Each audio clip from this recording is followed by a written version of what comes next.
तो हेलो दोस्तों, स्वागत है आपका फिर से मेरे इस यूट्यूब चैनल में। तो आज हम फिर से क्लास 8 का लेके आ चुके हैं हिंदी। ये आपका मॉडल प्रश्न पत्र है 2024 से 25 का। ये आपके आने वाले एग्जाम के लिए बहुत ही इंपॉर्टेंट होने वाला है। ठीक है, तो विषय हिंदी का है। 1 घंटा टाइम मिलेगा और 50 पूर्णांक का रहता है आप लोगों का। ठीक है, क्लास 8 जैक बोर्ड के लिए। ठीक है, तो हम लोग स्टार्ट करते हैं क्वेश्चन।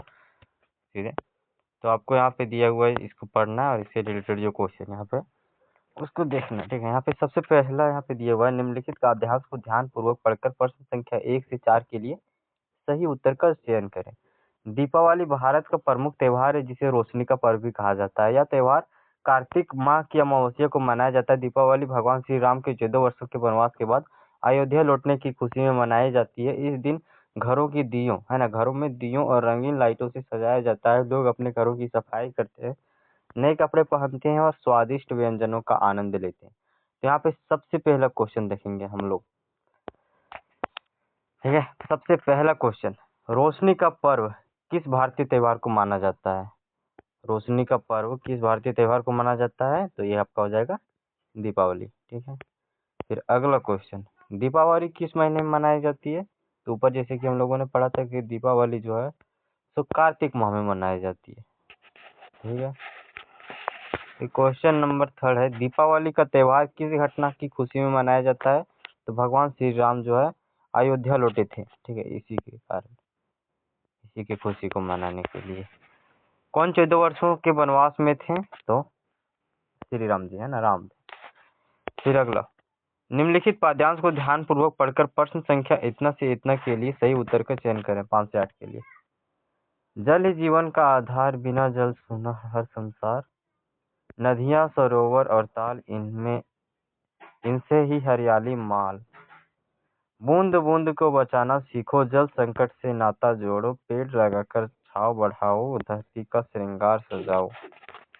तो हम लोग क्वेश्चन देखते हैं इससे रिलेटेड। जो पद्यांश में जल को किसका आधार बताया गया? धन का, जीवन का, संस्कृति का, है ना। तो आपका हो जाएगा ऑप्शन नंबर बी। ठीक है, जल को जीवन, ठीक है, जीवन का बताया गया है। किसके बिना संसार सूना है? तो जल के बिना। जल संकट से बचने के लिए क्या चाहिए? नदियां सूखी चाहिए, बूंद बूंद जल को बचाना चाहिए। तो क्वेश्चन यहाँ पे होगा कि आंसर होगा, मतलब जल का संग्रह रोक देना चाहिए, केवल वर्षा जल का प्रयोग करना चाहिए। तो सेवन का भी हो जाएगा आपका ऑप्शन नंबर बी, बूंद बूंद जल को बचाना चाहिए। क्वेश्चन नंबर 8 है, धरती का श्रृंगार कैसे किया जा सकता है? तो धरती का श्रृंगार जो है कैसे किया जा सकता है? तो ये किया जा सकता है पेड़ लगा करके। ठीक है, पेड़ लगाकर। राजपुत्र में कौन सा समास है? राजपुत्र। ठीक है, यहाँ पे आपको क्या देखना है, जिसमें जिस समास में कारक के सभी चिन्हों का प्रयोग हो। जैसे राजपुत्र है तो इसको तोड़ के क्या लिख सकते हैं हम? राजा का पुत्र। क्या लिख सकते हैं? राजा का पुत्र। तो यहाँ पे का जो है सो कारक में आता है ना, कर्ता ने कर्म को करण से यह होता है। तो ये आ गया आपका कारक से, तो ये आपका तत्पुरुष समास हो जाएगा। अगर यही आपका रह जाता दूसरा कोई, जैसे बहुविधि समास में रहेगा आपका फेमस चीज, जैसे यहाँ पे लंबोदर रहता, क्या रहता? लंबोदर, तो वो रहता बहुविधि समास। तो ये आपका क्या हो जाएगा? तत्पुरुष, ऑप्शन नंबर बी। आशा शब्द का विलोम क्या होगा? तो आप लोग भी जानते हैं कि आशा मतलब आशा का विलोम होगा निराशा। विद्यालय का संधि विच्छेद होगा क्या? तो विद्यालय का संधि विच्छेद क्या होगा? तो ऑप्शन नंबर ए में ही हो जाएगा, विद्या प्लस आलय, विद्यालय। ठीक है, सूर्य का परिभाषी शब्द कौन सा होगा? यहाँ पे आप लोग देखोगे चंद्रमा तो नहीं होगा, धरती तो होगा ही नहीं, वरुण ये भी नहीं होगा, तो रवि होगा इसका आंसर। ठीक है, ठीक है। क्वेश्चन नंबर 13, अनुपस्थित शब्द में कौन सा उपसर्ग है? ठीक है, तो 13 का हो जाएगा आपका ऑप्शन नंबर ये, अनु। मतलब उपसर्ग जब पूछे तो ये फर्स्ट वाला जो लाइन आएगा वही होगा। ठीक है, और जब प्रत्यय रहता तो यहाँ पे हो जाता है आपका अनुपस्थित, है ना, तो यहाँ पे थ रहता है। ठीक है, इसी तरह कोई ऑप्शन रहता है तो उसमें यहाँ पे ता रहता हो लास्ट में, तो वही होता है उसका आंसर। यहाँ पे आपका हो जाएगा उपसर्ग। उपसर्ग मतलब जो शब्द के पहले लगता है, और जो प्रत्यय होता है वो शब्द के अंत में जुड़ता है, ठीक है। फिर क्वेश्चन नंबर देखते हैं हम लोग। हाँ, 9 2 11 हो जाना मुहावरे का अर्थ क्या है? गिनती करना, भाग जाना, तो आप लोग जानते हो कि 9 2 11 हो जाना अर्थात भाग जाना। सिंपल सा क्वेश्चन है, कोई हार्ड क्वेश्चन नहीं है इधर अभी तक। पंकज का क्या अर्थ हो सकता है? सूरज हो सकता है, तारा हो सकता है, चंद्रमा, कमल। तो पंकज मतलब आप लोग पढ़े होंगे कि कमल होता है एक तरह से, ठीक है। फिर नायक का स्त्रीलिंग रूप क्या होगा? तो नायकी। क्या होगा? नायकी, है ना, ऑप्शन नंबर बी। 17 गंगा नदी बहुत पवित्र है, इस वाक्य में जातिवाचक संज्ञा शब्द कौन सा है? तो इसका हो जाएगा आपका ऑप्शन नंबर बी, ठीक है, जातिवाचक में आ जाएगा नदी यहाँ पे आपका। फिर उसने मुझे मदद मांगी, इस वाक्य में उसने कैसा शब्द है? ये क्रिया है, कर्म है, संज्ञा है, सर्वनाम है। तो इसका हो जाएगा आपका ऑप्शन नंबर सी, सर्वनाम है। क्यों? यहाँ पे सर्वनाम है, उसने कैसा शब्द है? उसने, ठीक है, यहाँ पे सर्वनाम। आपको समझा दूंगा, लेकिन अभी टाइम नहीं है, आपको सिर्फ मॉडल पेपर अभी रिवीजन करना है। बाकी देखते हैं क्वेश्चन नंबर 19। तुम बहुत अच्छा गाते हो, वाक्य में कौन सा शब्द क्रिया का बोध कराता है? तो तुम बहुत अच्छा गाते हो, ठीक है, तो इसमें कौन बोध कराता है कि ये अच्छा गाता है ना? तो ये हो जाएगा आपका ऑप्शन नंबर गाता, है ना। क्या काम क्या कर रहा है? कर्म देखना है इसको। जब पूछे कि कौन क्रिया बोध क्या कर रहा है, क्रिया का बोध करता है, क्या करता है, तो यहाँ पे कर्म देखना है आपको। क्या कर रहा है वो? कर्म, गा रहा है, गाता है, ठीक है। Question number 20। वाक्य में संख्यावाची विशेषण शब्द का चयन करें।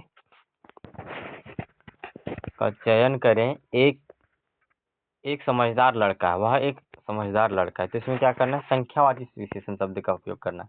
यहाँ पे वह एक समझदार लड़का है, वाक्य है ये, तो वह एक, एक हो जाएगा। यहाँ पे एक जो है संख्या के रूप में आ रहा है, तो एक इसका सही आंसर हो जाएगा, ऑप्शन नंबर डी।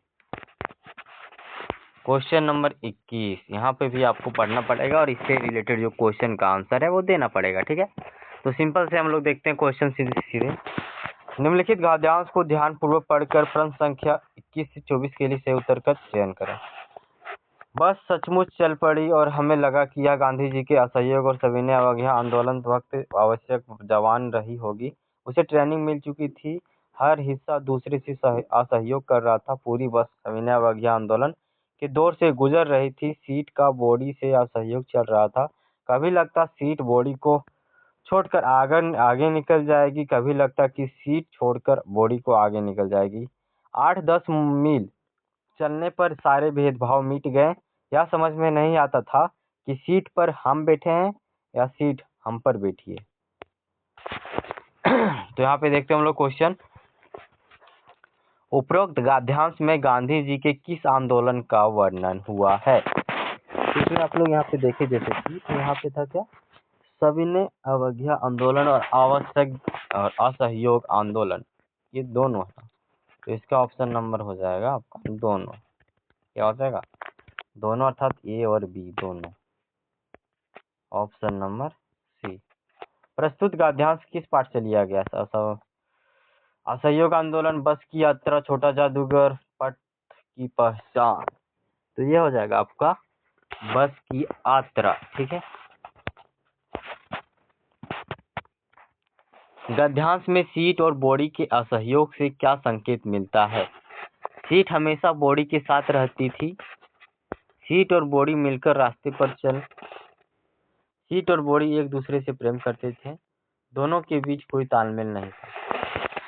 तो आपने अगर चैप्टर पढ़ा होगा तो यहाँ पे हो जाएगा आपका ऑप्शन नंबर ये। समझ पा रहे होंगे कि दोनों के बीच कोई भी तालमेल नहीं था, ठीक है।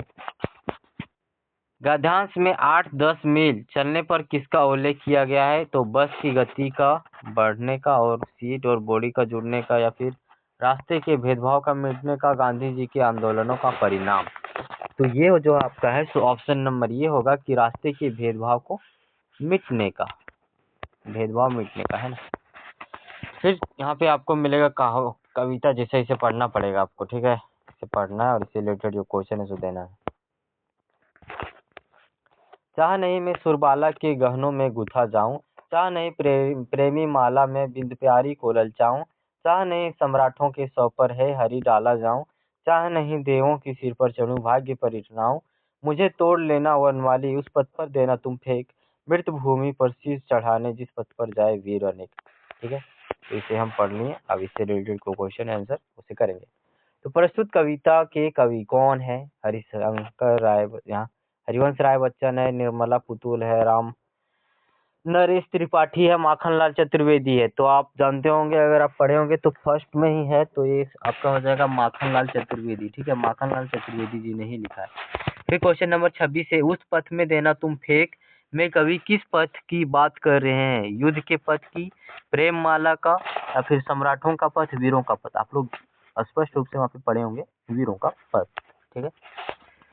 27, जिस पथ जावे वीर अनेक से कवि किस पथ का उल्लेख कर रहे हैं? सम्राटों के पथ, शहीदों का पथ, युद्ध में शहीद होने का पथ और प्रेमियों का पथ। तो यहाँ पे आपका 27 का हो जाएगा ऑप्शन नंबर बी, अर्थात शहीदों का पथ। ठीक है। क्वेश्चन नंबर 28, प्रस्तुत कविता का मूल भाव क्या है? मातृभूमि की सेवा, सम्राटों की सेवा, प्रेमी सेवा? नहीं, मातृभूमि की सेवा। ठीक है। फिर क्वेश्चन नंबर 29 है, छोटा जादूगर अपनी माँ के लिए क्या ले जाता है? दवा, साड़ी, मिठाई, पथ्य? तो क्या लेके जाता है? ये पथ्य लेके जाता है। ठीक है। मित्रता पाठ के लेखक कौन है? अब बताना है आपको कि मित्रता पाठ के लेखक कौन है। तो आपको यहाँ पे याद रखना पड़ेगा रामचंद्र शुक्ल। ठीक है, रामचंद्र शुक्ल। मैं आपको बता देता हूँ, अगर आप हिंदी में बेस्ट स्कोर करना चाहते हो तो आपको पूरा, मतलब आपके जितना भी चैप्टर है उसमें से सभी का पाठ के लेखक याद कर लेना पड़ेगा। सिंपल कहानी है। ठीक है। फिर अगला क्वेश्चन है, क्वेश्चन नंबर 31, पूर्व चलने के बटोही बाट की पहचान कर ले। इसमें बटोही किसे कहा गया है? पथिक को, शिक्षक को, कवि को, विद्यार्थी को? तो बटोही शिक्षक को नहीं कहा गया है, विद्यार्थी को भी नहीं और ना ही कवि को। तो इसका सही आंसर क्या हो जाएगा आपका? पथिक को।